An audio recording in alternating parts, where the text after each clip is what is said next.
Madison Reed is revolutionizing the way women color their hair with gorgeous salon-quality, multi-dimensional hair color made from ingredients you can feel good about with no harsh odor. Hundreds of thousands of women have discovered this new way to color, delivered to your door on your schedule for under $25.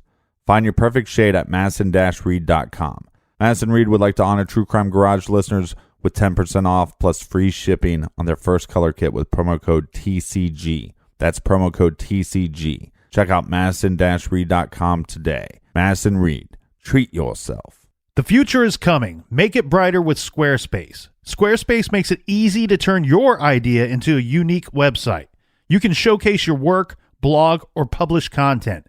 Even sell products and services of all kinds in just a few clicks.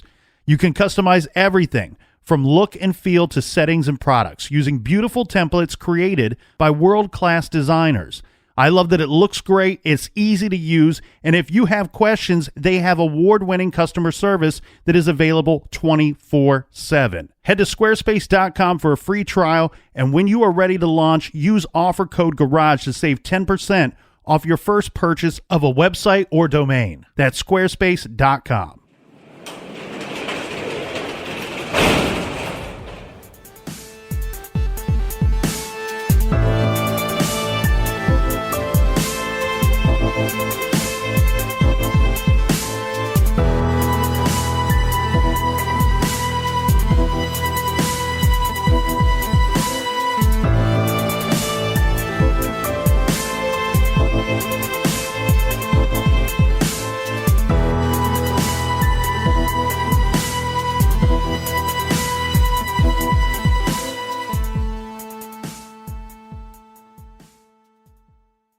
Welcome to True Crime Garage. Wherever you are, whatever you are doing, thanks for listening. I'm your host, Nick, and with me, as always, is the man that chased the snakes out of Ireland. He is the captain. Thank you. It's good to be seen, and it's good to see you. Thanks for listening, and thanks for telling a friend.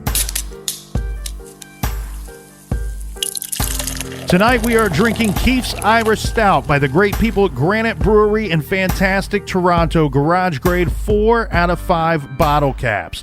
If you can get your hands on this, make sure you do so because this is a rich malty stout with roasted chocolate and coffee notes ending in a dry finish. And Keith's Irish Stout was brought to us by, first, a big thank you to Megan down in beautiful Grapevine, Texas. Big shout out to Lauren in Rockville, Maryland. And thank you to Margaret in Duned Inn down in sunny Florida. And a big we like your jib to Paige in Cornish, New Hampshire. Let's give a shout out to Morgan in Pataskala, Ohio. Also a long distance cheers to Jill in South St. Paul, Minnesota. And last but not least, Captain, a big thank you to Gareth in the forever mysterious Parts Unknown. Yeah, and if you'd like to be a member of Parts Unknown, you can do so by going to our website, click on the store page, and pick up one of those Parts Unknown t-shirts. And thanks to everybody out there for helping us to fill up the fridge for this week.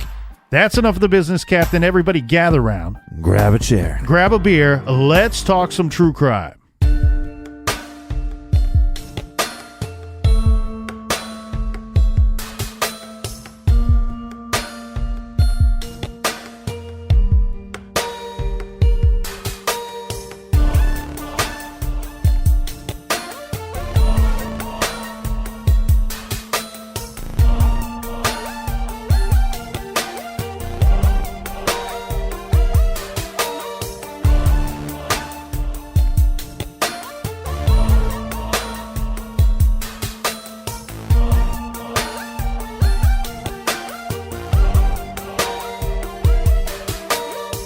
The update was expectedly grim, as investigators continued to scour the grounds of a Toronto home where a suspected serial killer stored his tools. The exhausted detective in charge stopped by. This is a 24-hour operation, and a horrific one.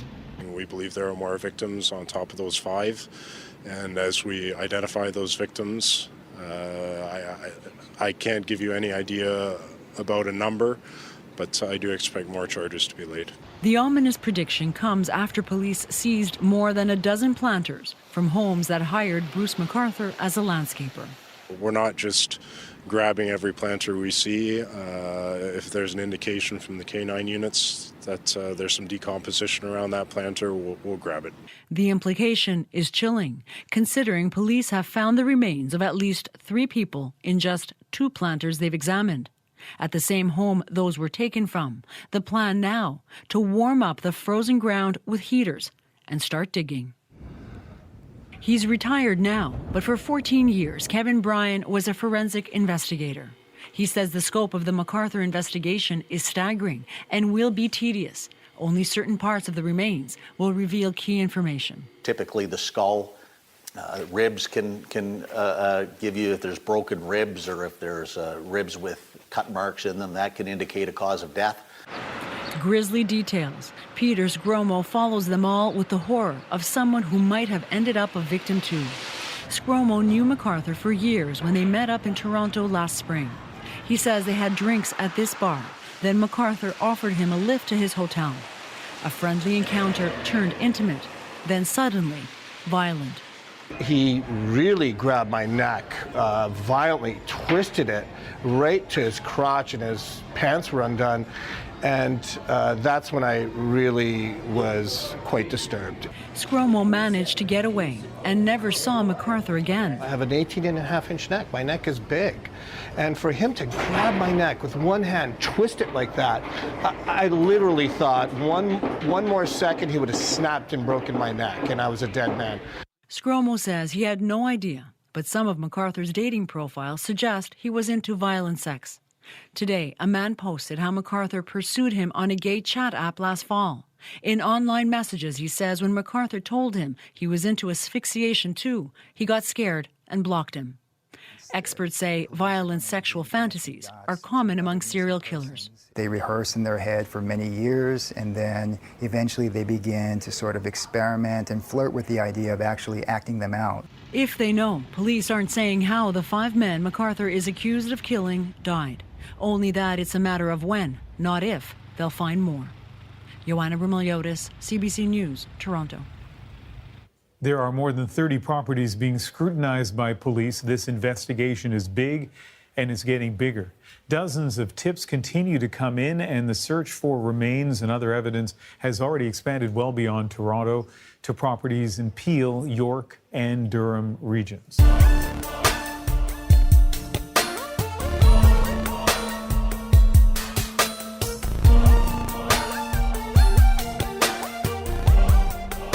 All right, well, we kind of left you hanging yesterday, everybody, and that's the magic of the garage, right, Captain? We can do whatever we want.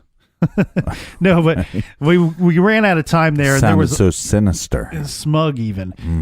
There was a lot to talk about in that little 3-minute news clip that we left you with yesterday. And the thing here is regarding Bruce McArthur and what's come down the pipeline as of late. You need to understand this is about as new of a case as you can get. This is like breaking news for the garage here, because we have a man that's arrested late January.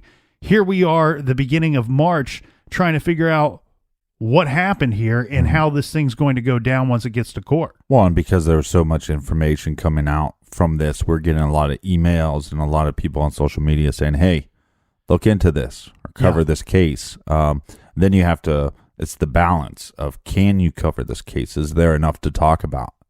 Yeah, well, the interesting thing too, Captain, is that this kind of came on to our radar middle to late of last year, when we started getting emails from our good listeners that are saying, hey, there's something going on here in Toronto. There's all these missing men. Right. And at the time, you have these 2 different task force, and we don't know that anything's connected. It wasn't until the breaking news in January that they had tied a lot of these cases together. And, the big thing here is that they all share the same suspect. So let's talk about that news clip a little bit here, Captain. So what does that tell us? That tells me some very, very scary stuff at the very beginning of that news clip, is where the man states that police saw a man go up to the apartment with Bruce McArthur, up to Bruce's place, and then they decide to kick in the door. And when they get into the apartment, they find that this man that went willingly into Bruce McArthur's apartment, that he's chained up to the bed. Yeah. So what does that tell us? So we know at that time that for some reason in September of 2017, Bruce McArthur he came onto their radar, onto police's radar. Mm-hmm. They go to this auto parts, sounds more like a salvage yard type thing to me, but he sells them. Bruce sold these people his vehicle, his creeper van, this Dodge Caravan. The rumor that I keep hearing the most is that there might have been dried blood in the back of the van.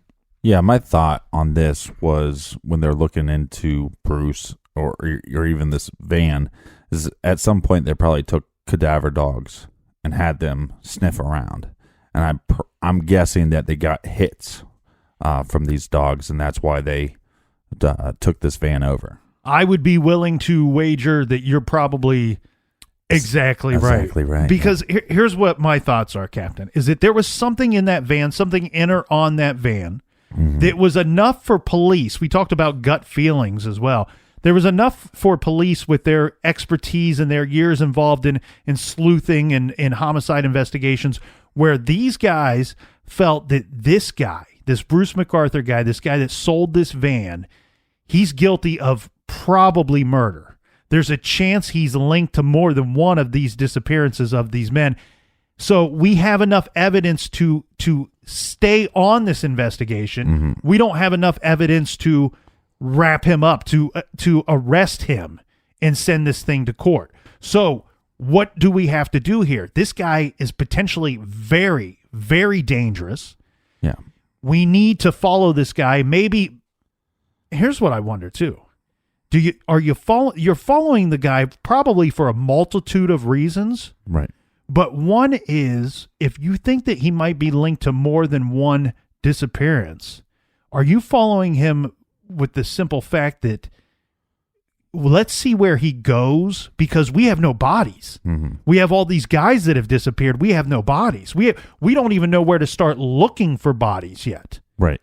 Because possibly there's a dumping ground somewhere. And I think the other possibility, too, is that, he has a violent past. He pled guilty to attacking a man with a lead pipe.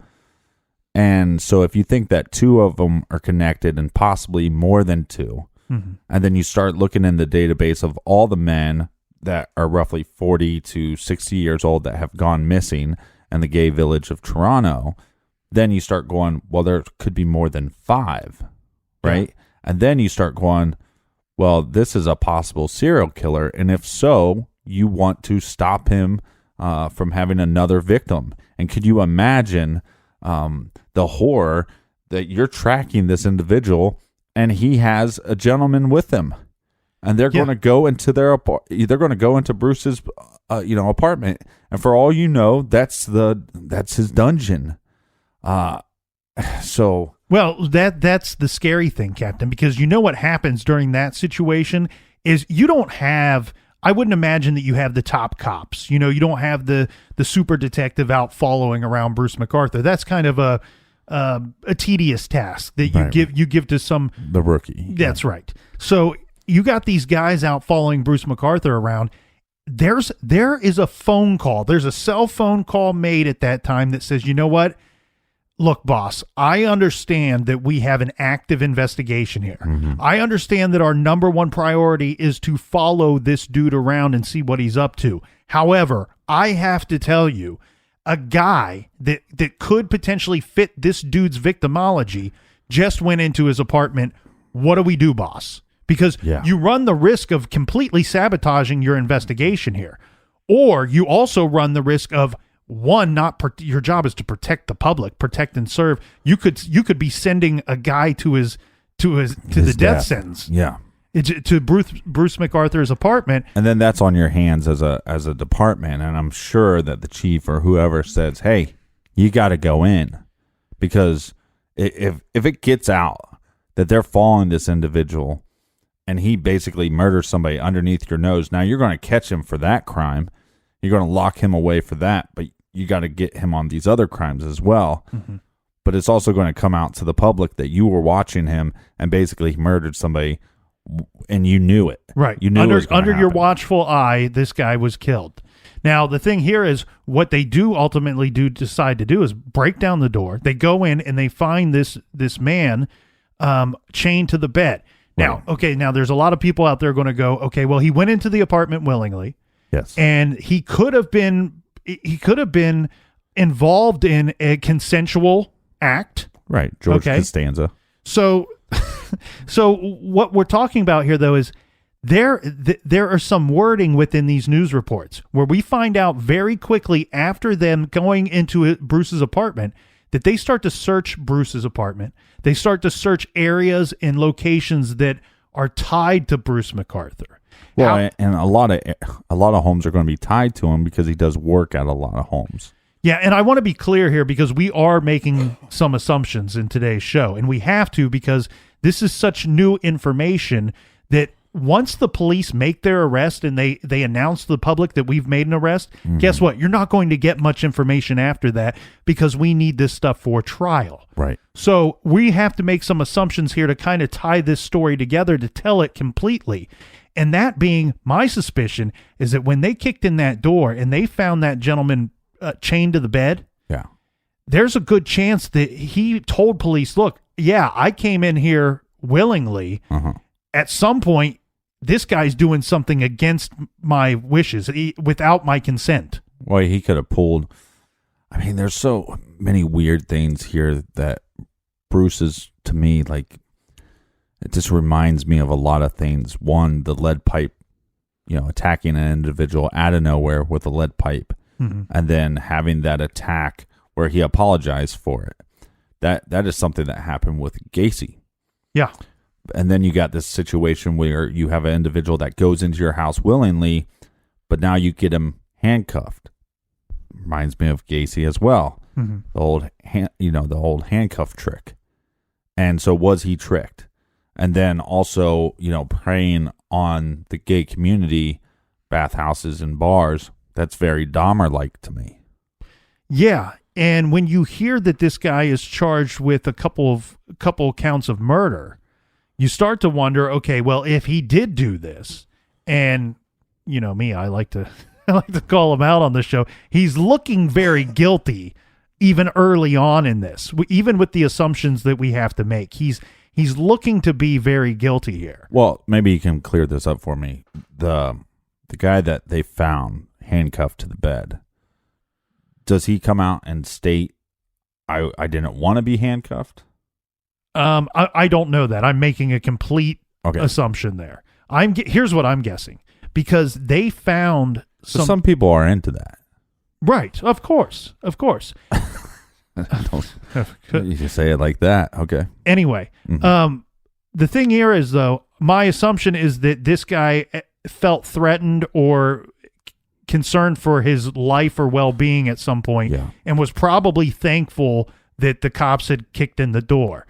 And the reason why I say that is because I don't know exactly how the rules and the laws work up in Canada. But here, okay, if they would have kicked in the door, they can kick in the door on probable cause. But if that guy then says, look, I came in here willingly and we're two grown men, we're two adults doing adult things, nobody's in trouble here, Bruce McArthur has every right to tell the police, get the hell out of my apartment. Yeah, we're just doing a horizontal naked hug. Yeah. Adult hug. Toes to feet. Wait, toes to face. What? No. Okay. Anyway, so the thing here is, though, Captain, unless the police have probable cause to search his apartments, I think something happened. They witnessed something that they said, look, either we don't need Bruce McArthur's consent, or this guy that was chained to the bed, he's a potential victim. He tells us something is not right is going down. Now we have probable cause to search Bruce McArthur's apartment. The reason why I say that is because they must have found something. They must have found something in that apartment that led them from where they were before, where they were just surveilling him, to now we have enough that we are going to arrest this guy, charge him with 2 counts of first-degree murder, and yet we have no bodies. Yeah. They found something in that apartment. And like you hear in the trailer earlier is the idea that if you don't have any bodies, it's really hard to convict somebody. But they feel like they have enough evidence of such. Now, following Bruce's arrest, Yeah. we have other people coming out, and we have other sources, and in fact, that start coming out and telling stories about Bruce McArthur. Now, one story is about an alleged sexual assault. This is from as early back as 2016.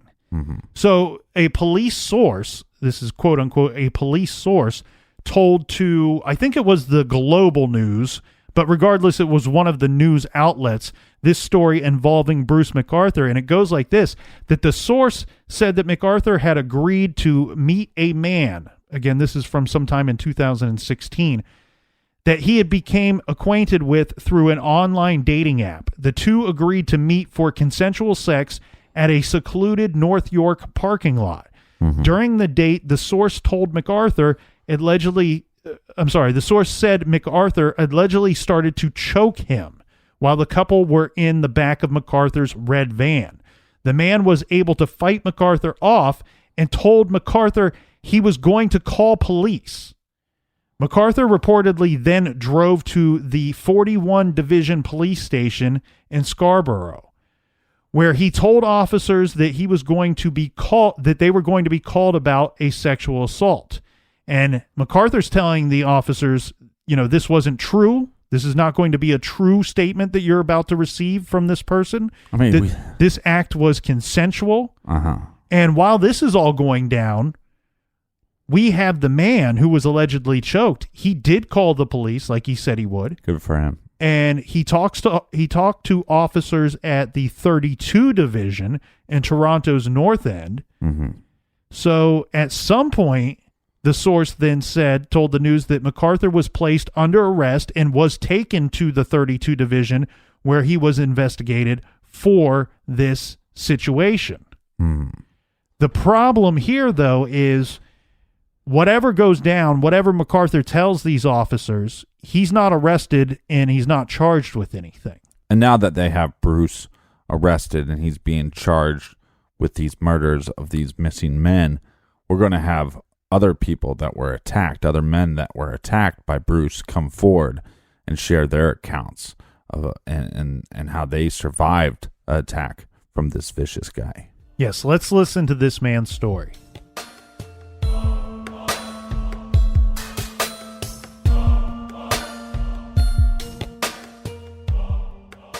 Mr. McArthur he looked like Santa Claus. Even on his profile, his pic had a picture of him as the mall Santa. He didn't strike me as someone who was going to kill me. He struck me as someone who was trying to push my limits, but then it quickly turned to, this guy's not respecting my limits. You don't go into these things thinking it's going to be you. You hear about them happening to other people, but it still blows me away today that this occurred to me. This happened to me. I was just the lucky one. That's all. It could happen to anyone. I first became aware of Bruce McArthur. It has to go back probably over a couple years of just ad hoc kind of one-off messages on various apps. That day, it was a beautiful sunny day, clear sky. It was a daytime meeting. I was supposed to be there to meet him about 12 noon, I believe. I was running a little bit behind, but I was in correspondence on the app saying, I'm running behind, just hold on for 15 minutes, and I was getting my stuff together. And then I went to the designated meeting place, and that's when I got in his truck. When I got in the truck, I had a conversation with Mr. McArthur about a serial killer being at large. When I said there was a serial killer, he didn't respond. It was just like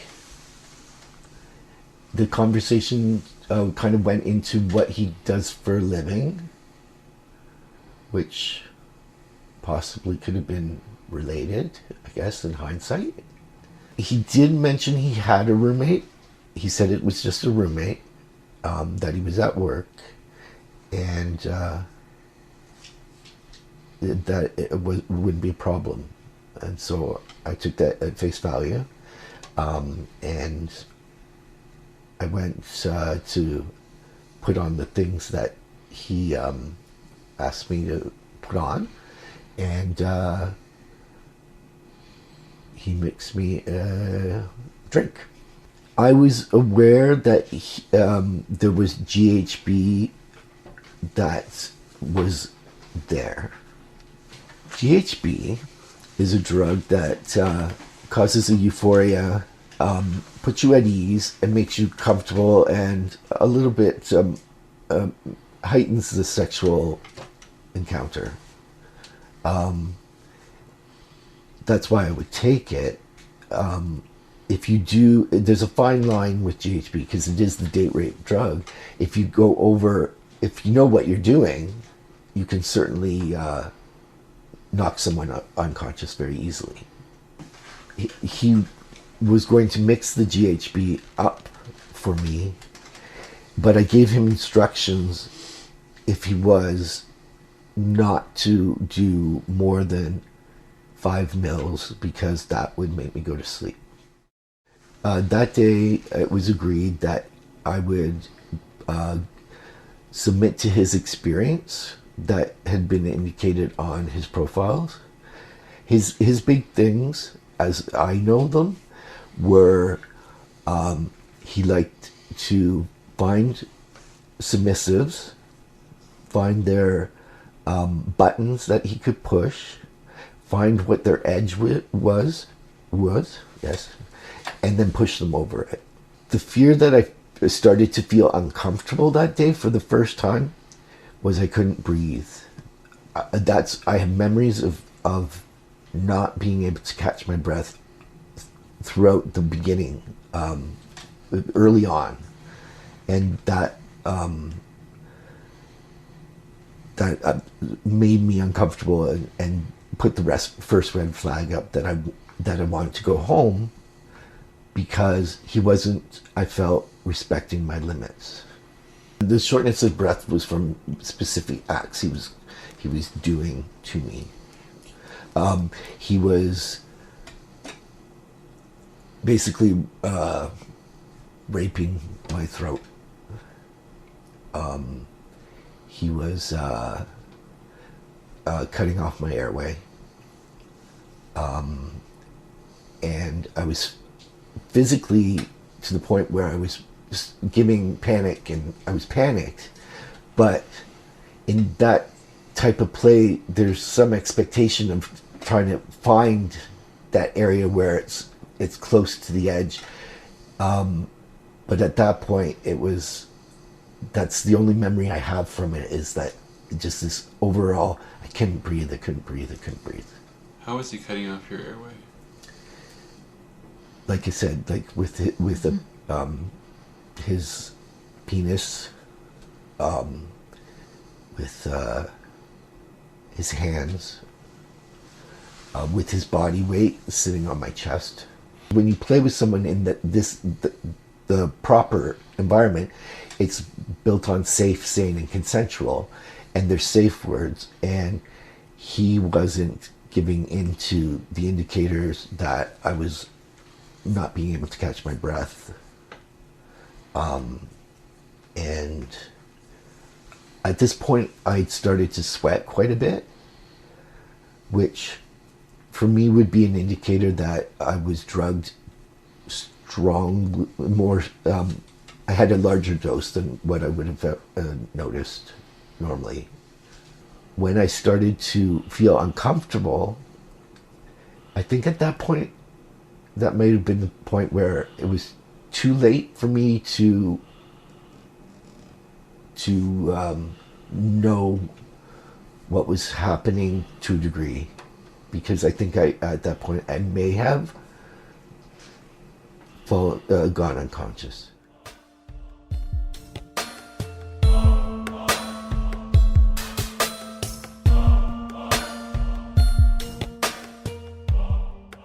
Support for today's show comes from Squarespace. Ready to start your new business? Make it stand out with Squarespace. With beautiful templates created by world-class designers, Squarespace makes it easy to turn your ideas into a new and unique website. Showcase your work, blog, or publish content. Even sell products and services of all kinds in just a few clicks. There's nothing to install, patch, or upgrade ever.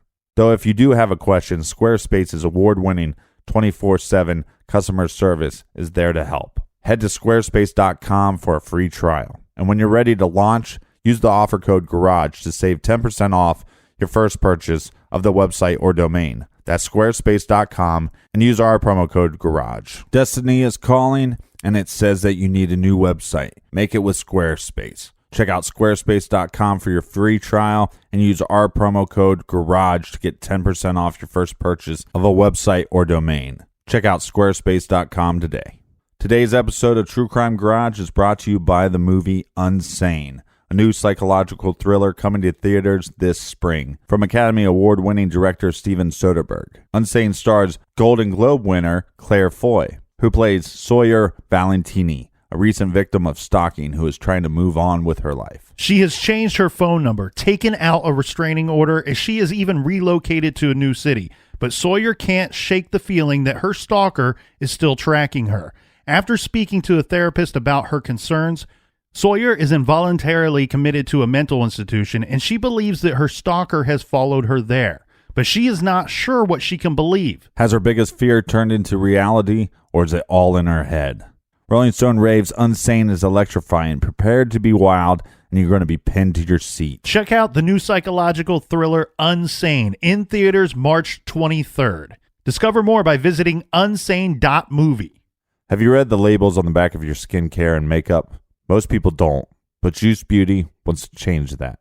Your skin can absorb up to 60% of what you put on it. So what goes on your skin can be as important as what goes in your body. Juice Beauty is made with certified organic ingredients. And their formulas use natural ingredients. They're certified organic ingredients, and they have been proven to work as good, if not better, than the conventional beauty products. Juice Beauty is the organic solution. In fact, I use Juice Beauty Green Apple Peel Exfoliant, and I feel good using Juice Beauty because I'm trying to take care of my skin, not harm it. And Juice Beauty has a bunch of products. They have anti-wrinkle creams, moisturizers, mascara, cleansers, sunscreen, makeup. They have tons of stuff. You need to check out juicebeauty.com today. Go to juicebeauty.com/garage for exclusive savings on your first order when you use the code GARAGE20 at checkout. That's juicebeauty.com/garage, and make sure you use code GARAGE20 at checkout.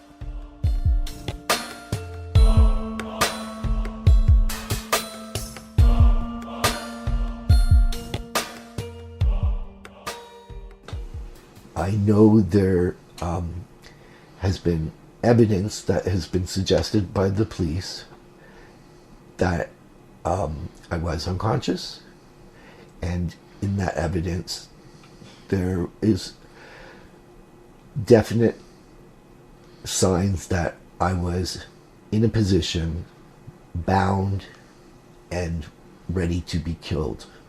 I don't know how long I was unconscious, but there was, at that point, I could hear the roommate was home. And the roommate was like I didn't hear him come in the front door and that sort of noise. So the roommate was well in the apartment for a period of time by the time I was aware of him. And I did say to Bruce, I said, "Oh, your roommate's home," and I was starting to use this as my way to end this, and he said the words, "Not until I come first." I asked to go home. He said I had one more task to perform, and then I gathered my stuff, and I don't remember getting home that day. I don't remember how I left. When the police detective brought to my attention the fact that they had photographs of me, because she was asking if I saw cameras, and I didn't remember any cameras. But then when it was winding down, and I knew at this point there were photos of me, I asked her if, like, how do you know? Like, I still wasn't ready to believe that I was that victim. And she said to me that I was bound. I was in, pretty much, for lack of a better term, because I can't disclose everything, a kill position for him.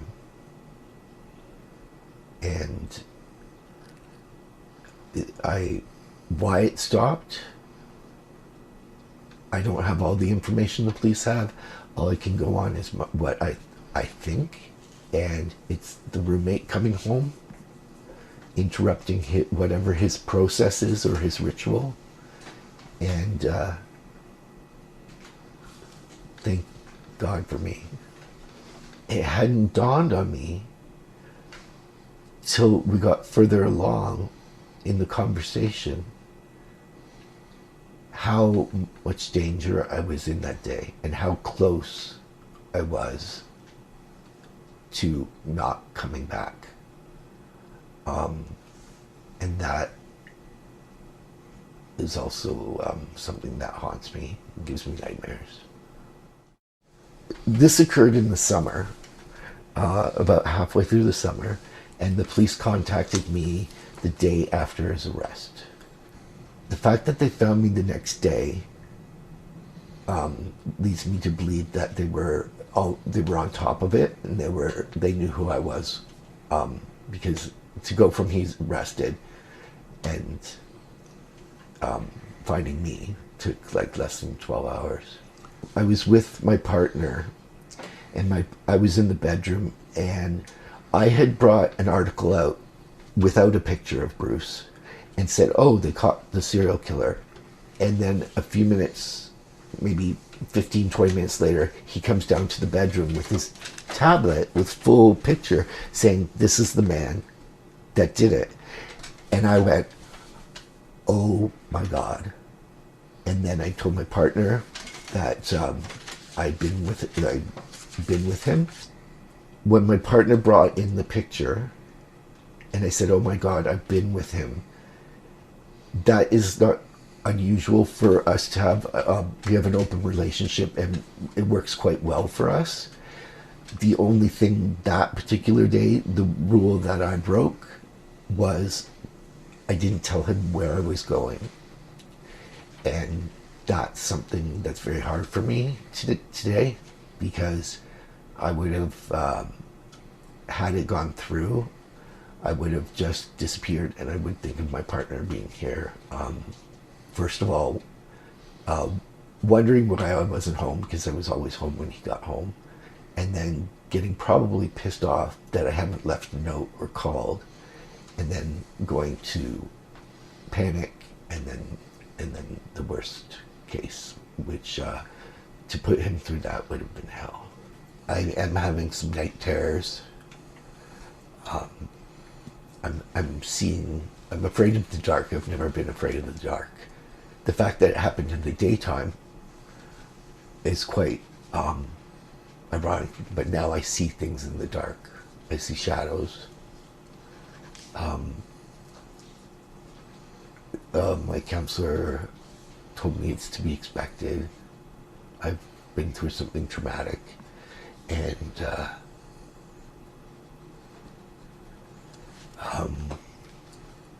I don't want to live in fear.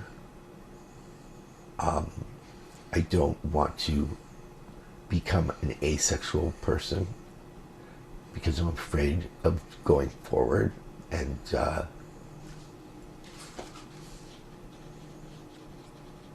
if he kills those personality traits in me, he's won for me. like he's taken me yet further, and I'm not going to be that far of a victim. I've been a victim once of his. I'm not going to be a victim twice.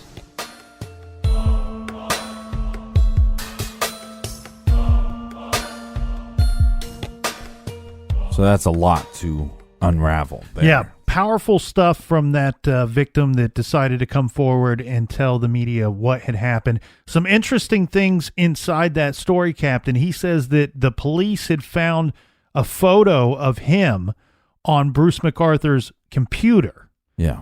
To which he states that he never saw any cameras. He does not remember his photo being taken. So remember, he says he believes he blacked out or was choked out at some point. Well, he was also drugged. Mm-hmm.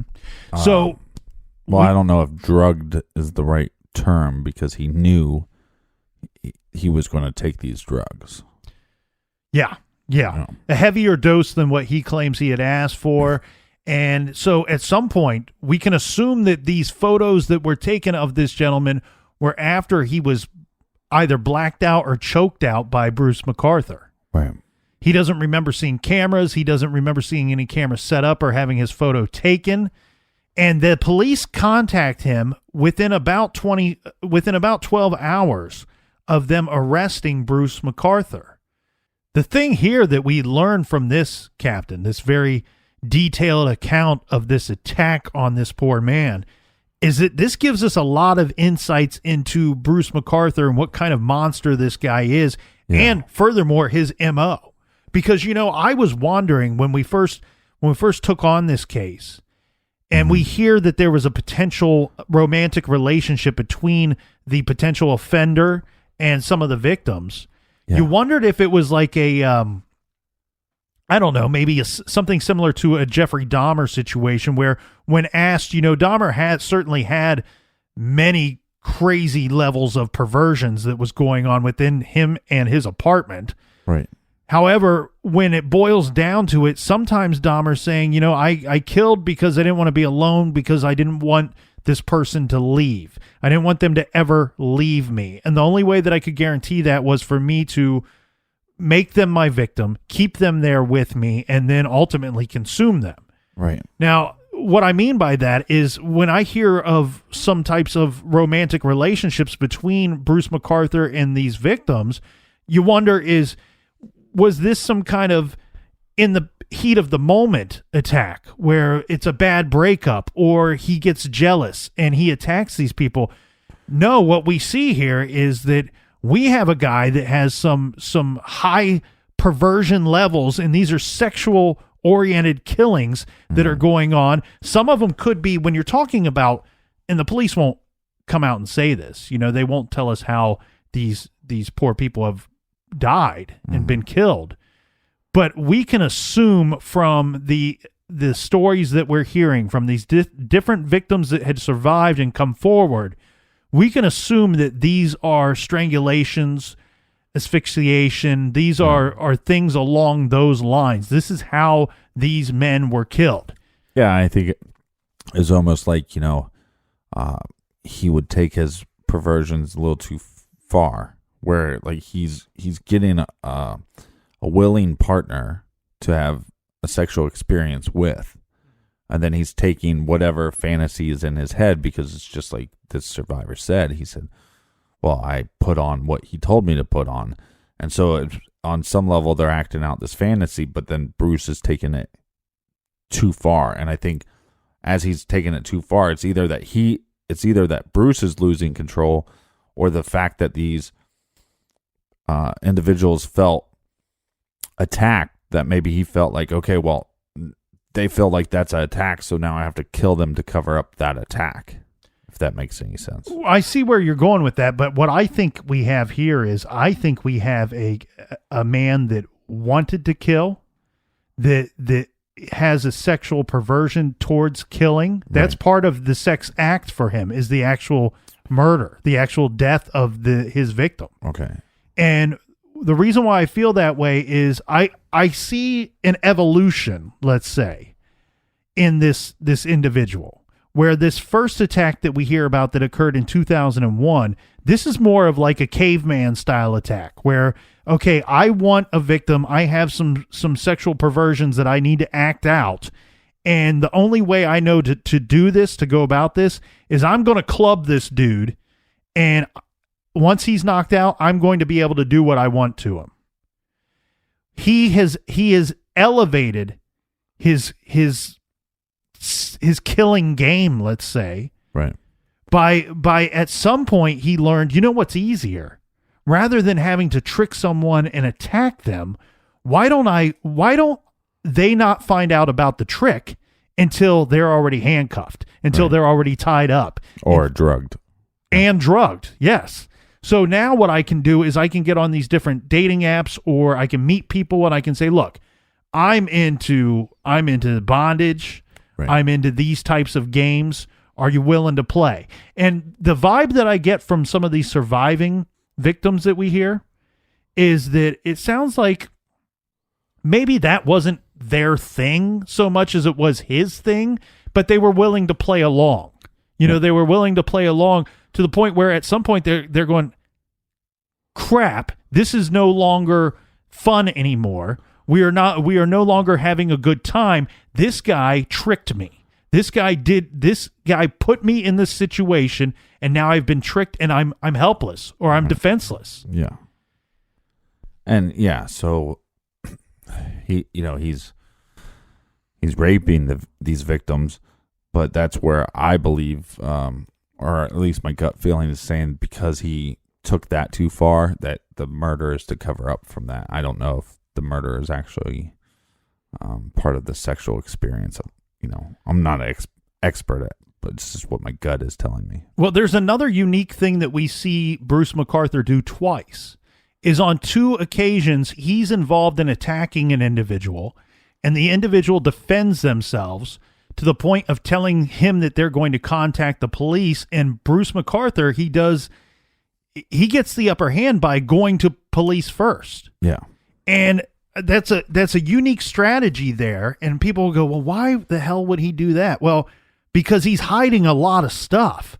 This guy would much rather drive right to the police department, walk in with his hands up and go, look, I'm guilty of this and you're going to find out about it very soon. The reason why he does this, he doesn't want them digging into his personal life too much. Yeah, it's one thing to say that you assaulted somebody or even sexually assaulted somebody, and you can fess up to those crimes and accept the punishment that you get from those crimes. Easier crime to defend as well. And also, especially in this community, I mean, this is a community that I think a lot of times law enforcement kind of stays out of, where if there was an attack in the heterosexual community of this nature, they would take them a little more serious. Now, I know that's very generalizing everything, but we see this time and time again. Well, specifically regarding this case, we have the 2 incidences where I personally believe the victims didn't come forward, or they weren't fully cooperative with law enforcement. And that's not to blame them for anything. They don't know what else Bruce McArthur is out there doing. Right. But what I mean by that is law enforcement in its own way has their hands tied behind their backs if they have victims that won't cooperate with the investigation or testify against this individual. Now, the thing here is, too, that we have the computer that was found. Ultimately, to kind of sum up this story for you, Bruce McArthur, once they decide that he's probably linked to the disappearance of several of these guys, they start finding body parts. They find body parts of individuals that have been dismembered, and they are in planters, these large planters. Remember, we said Bruce is a landscaper. He's an independent contractor or self-employed, whatever you want to call it, and he works for many different people. Well, some of these properties that he's worked for, he's distributing these body parts amongst these planters at different people's properties. Now, they were able to do many searches. This has been a concerted effort, a big-time effort to try to locate these missing men. And what they've ultimately found, I believe, I could be wrong, Captain, I believe Bruce McArthur to this date, March 13th, has been charged with 7 counts of homicide. Yeah, and law enforcement believe there's more. I think one of the houses that he did work at, they found some, at least DNA, and it was 3 different victims, all scattered through, like, flower, like you said, flower pots and flower beds and things like that. I mean, this guy is beyond sick. Well, from my understanding is this, that they recovered body parts, or they recovered, better to say, the remains of 7 individuals. My understanding is that they have identified 6 of these 7, that we still have 1 male victim that remains unidentified to this day. Yeah, they actually took a picture and gave this to the people of Canada to try to help out with. Well, that is a good topic to discuss, because we don't know that is in fact the case. So what we do know regarding this photograph, there was a photograph, like the captain said, released to the public in hopes that people could identify the man in the photo. Yeah. Police have stated that the man in the photo is believed to be deceased. Right. Now, where I call into question that is, we don't have anybody saying that the photo belongs to the unidentified remains that we have found. So where we have a situation where we've recovered the remains of 7 individuals, and we now have a photo of a man that we're trying to identify. Yeah. The reason why I say that we don't know that the photo is of the unidentified remains is because police have stated that photo was taken from McArthur's computer, and that they took that photo and they had to clean it up a little bit. They photoshopped it to take out, quote unquote, artifacts that would have been seen inside that photo. And the police really didn't want to release this to the public. However, it was like a last resort. We have to identify this man.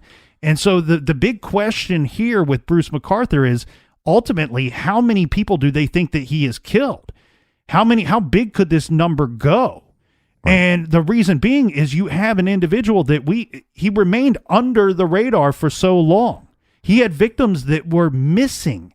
And if he's putting their remains in flower pots, then you gotta hope that somewhere you can find a list of clients, and you're talking about years of working as a landscaper, that you have to then go back and check all those properties. Mm-hmm.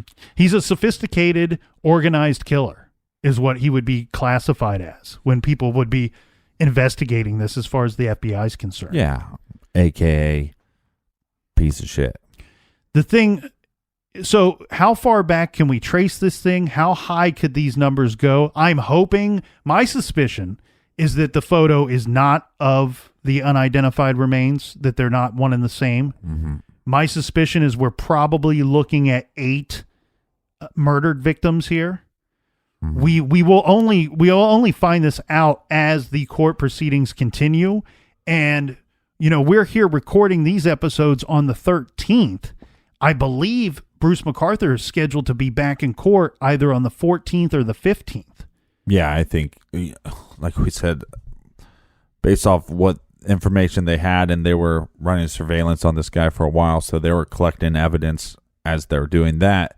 Then you basically catch him in the act, and then on top of that, you have all these other survivors coming out, and they're giving you information and evidence, and then you have this computer evidence, and what else? Other evidence that they find that we're not going to know about until the trial. I mean, this guy, it seems like a pretty open and shut case. Yeah, I think we're looking at a very strong guilty conviction here. The police have taken some scrutiny because the gay community around Toronto has said that Bruce McArthur has been interviewed years ago regarding some of these disappearances, and the gay community have said that it's one of the best, quote unquote, best kept secrets. Now, I don't know about that. And you know what? Here's the thing. He is so tied to a couple of these victims, it's very likely that he was in fact interviewed. Yeah. I don't know where police slipped up. It's hard for me to say that they did. What I see here on the outside looking in is I do see some victims that were living somewhat secretive lives, which Yeah. makes any investigation A little bit harder. difficult. Yeah. If you're having relationships with different men and you're married, that you know, to a woman, that you might not want that information out, and so then there's probably times that victims could have came forward to give them more information, or when they were questioned, they could have been more truthful from the beginning, and maybe that would have stopped this. But this guy was a cold, calculated killer, so I don't want to throw them under the bus, law enforcement. I agree, and from the outside looking in, Captain, I applaud their efforts from late last year up until the present. Before that, I don't know much about the investigation to make a determination or shame anybody either way. Well, and again, I don't know this for certain, but I think the gay community has a right to say, look, as far as our community goes, they're at more risk. Now, some would say that you're putting yourself at more risk. I mean, you're putting yourself at more risk if you're going home with individuals that you don't know, if you're letting individuals tie you up, or if you're letting individuals handcuff you, if you're letting individuals drug you. This puts you at higher risk.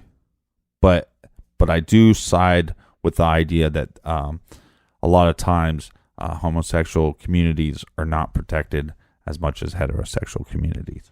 Well, the only people I believe deserve any shame in this story as it unfolds is, when doing the research for this case, came across several websites, and I won't name them by name because I didn't actually look at them long enough to care to know their name, but right. I'll just refer to this grouping of websites as the haters.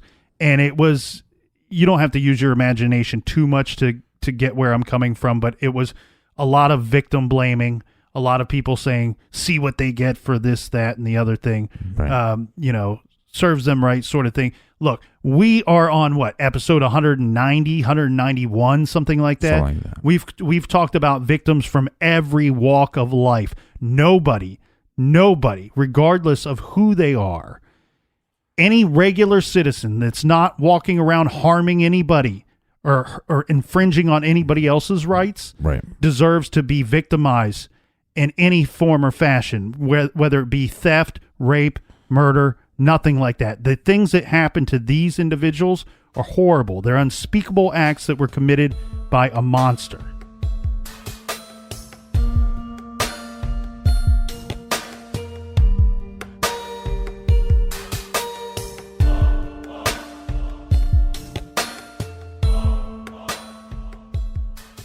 This episode of True Crime Garage is brought to you by Unsane. It's a new movie. It's a new psychological thriller from the director Steven Soderbergh. And it's starring Claire Foy. Involuntarily committed to a mental institution, a woman must confront her greatest fear. But is it all in her head? This movie is written by Jonathan Bernstein and James Greer. Check out Unsane in theaters March 23rd. And make sure you check out juicebeauty.com/garage. Your skin can absorb up to 60% of what you put on it. So what goes on your skin can be as important as what goes in your body. Juice Beauty is a skincare and makeup line that is made with certified organic ingredients. Go to juicebeauty.com/garage, and for exclusive savings on your first order, use our promo code Garage20 at checkout. First off, I want to thank all the listeners for suggesting this case as early as the middle of last year. Thank you for being aware. Thank you for bringing it to our attention. We do listen to you. That's right. We listen to you. This weekend is St. Patrick's Day. Everybody enjoy the basketball games. Everybody enjoy some time with friends and family. Toast a drink. Yeah, but look, we talked a lot about these dating apps, and any listener out there that is using one to meet people, that's a great thing, right? Build a relationship, whatever. But when you're going to meet somebody from these apps, make sure you send a friend some information of the person, or send a picture of the person. So then if your friend goes missing, or if you went missing, that your friends would have information to give to law enforcement. Take precautions. Don't be stupid. That's right. All right. And until next time, everybody, be good, be kind, don't litter.